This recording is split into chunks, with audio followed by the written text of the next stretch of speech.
बिस्मिल्लाहिर्रहमानिर्रहीम अल्लाहुम्मा सल्लि अला सय्यिदिना व मौलाना मुहम्मद व बारिक वसल्लम।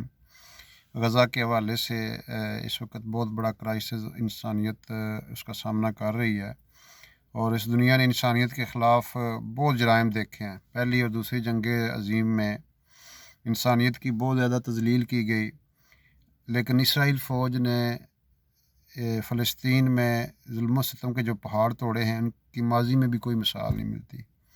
अब तो गज़ा का जो अस्पताल है वो भी महफूज है, ना घर महफूज हैं, और वो आलमी शोहरत याफ्ता हॉस्पिटल अशिफा वो भी इसराइली जहारियत का निशाना बन चुका है।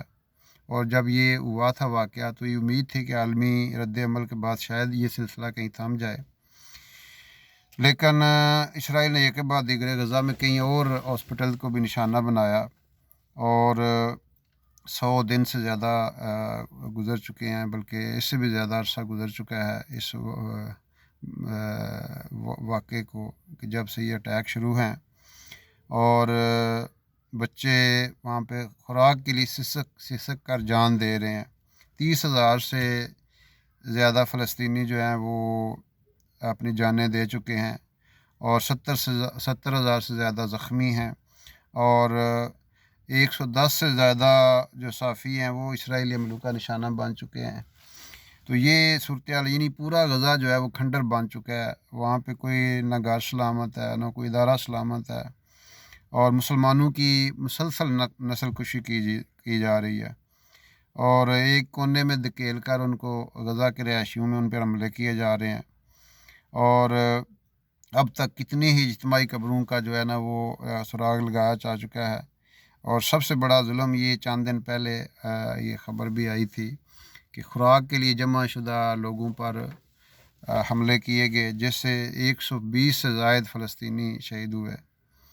और सितम बालाए सितम ये कि खुराक लेकर आने वाले ट्रक जो थे वो फ़लस्तीनियों को कुचलते हुए किसी महफूज मकाम की तरफ निकल गए। तो ये एक बहुत बड़ा जुल्म है।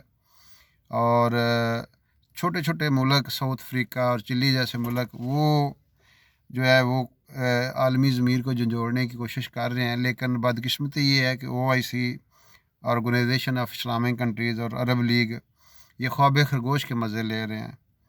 यानी कोई ऐसा जानदार एहतजाज मुसलमान मुल्कों की तरफ से नहीं सामने आया जिसको हम सराह सकें। और अक़वाम मुत्तहिदा भी वो जो है वो जब भी कोई करारदाद आती है उसको अमेरिका वीटो कर देता है। तो ये बहुत बड़ा जुल्म है, और बहुत बड़ा जुर्म का इर्तिकाब जो है ना वो इसराइल कर रहा है, और हर तरफ से उस पर बमबारी है। रफ़ा जैसा छोटा सा कस्बा 13 लाख अफराद वहाँ पे ज़िंदगी बचाने के लिए जमा हो चुके हैं, और केमिकल्स उन पे फेंके जा रहे हैं, और वो इन्हीं मजदूरी का निशान जो है ना वो बनते जा रहे हैं।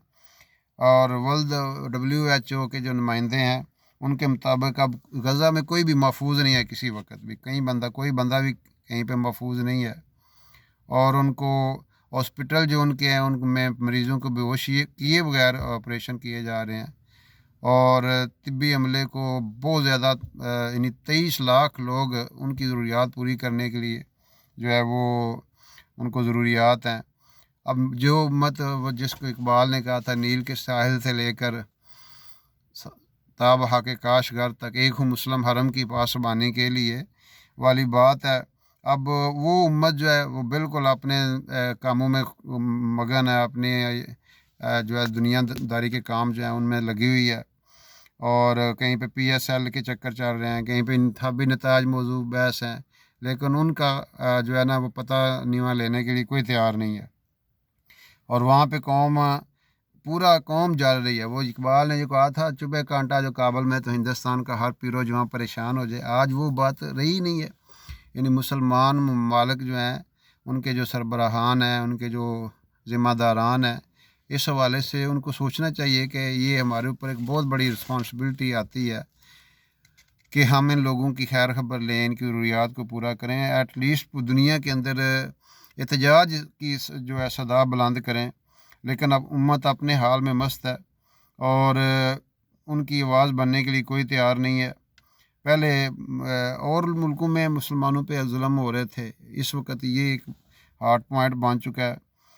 تو اپنے حق کے لیے جو ہے آواز اٹھانا یہ اتنا بڑا جرم بن چکا ہے۔ اللہ تعالی ہماری حفاظت فرمائے۔ تو یہ قومیں جو ہیں جو جانوروں کے مرنے پہ افسوس کرتی ہیں، آج اتنے انسان مر رہے ہیں، لیکن اس حوالے سے ان حکومتوں کو بھی کوئی اس چیز کا احساس نہیں ہے۔ تو یہ بہت مشکل وقت ہے امت پہ، بہت مشکل وقت ہے، اور خون ہی خون ہے پوری امت میں۔ وجہ اس کی کیا ہے کہ ہم من حیث القوم بھی، من حیث الامت بھی اللہ سے دور ہو چکے ہیں، اللہ آخرت سے دور ہو چکے ہیں، اور ذلت ہم پہ مسلط کر دی گئی ہے۔